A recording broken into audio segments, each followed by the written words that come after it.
কোরআন শিখে আসতে পারতাম, জান্নাতি উঁচু করে পৌঁছে যেতাম। জোরে বলুন সুবহানাল্লাহ। হাফেজে কোরআন কোরআন পড়বেন, আলহামদুলিল্লাহি রাব্বিল আলামিন একতলায় চলে যাবে, আর রহমানির রহিম দুতলায় চলে যাবে। কোরআন শরীফের ভিতরে 6066 আয়াত রইল।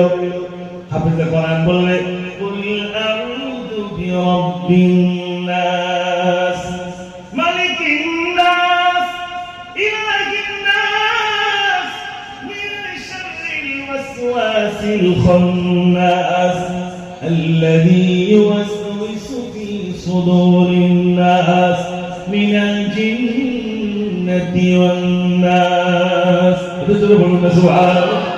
গোটা কোরআন শেষ হয়ে যাবে, আল্লাহ রাব্বুল আলামিন হাফেজে কোরআন বলেন আল্লাহ গোটা কোরআন পড়তে পড়তে মিনাল জিন্নাতি ওয়ান নাসে চলে এসে গেলাম।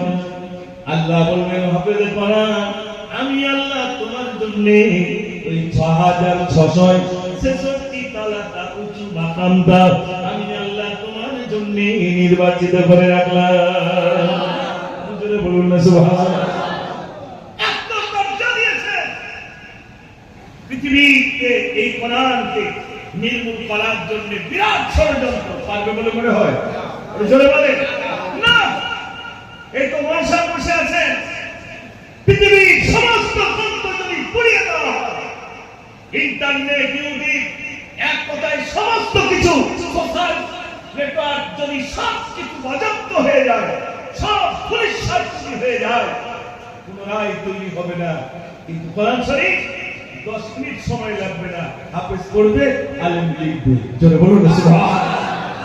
সেই কোরআনের খাতিরে রাসূল করিম সাল্লাল্লাহু আলাইহি ওয়াসাল্লামের সবথেকে বড় মুজিজা কোরআন শরীফ।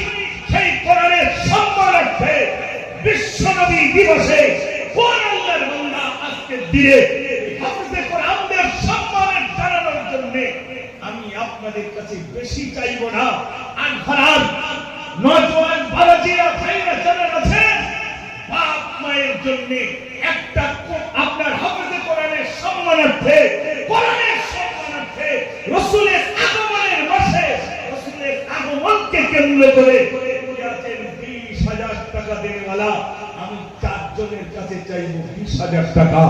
একজন প্রথম নম্বরে হাত তুলে বলতে পারবেন ইনশাআল্লাহ আমি 20,000 টাকা দেব। এই অনুষ্ঠানকে কেন্দ্র করে আমি 20,000 টাকা দেব। রাসূলের আগমনের মাস, আমার হাবিবের মহব্বতে, রাসূলের মহব্বতে 20,000 টাকা দেব। কোন ব্যক্তি আছেন একটু হাত তুলে বলবেন?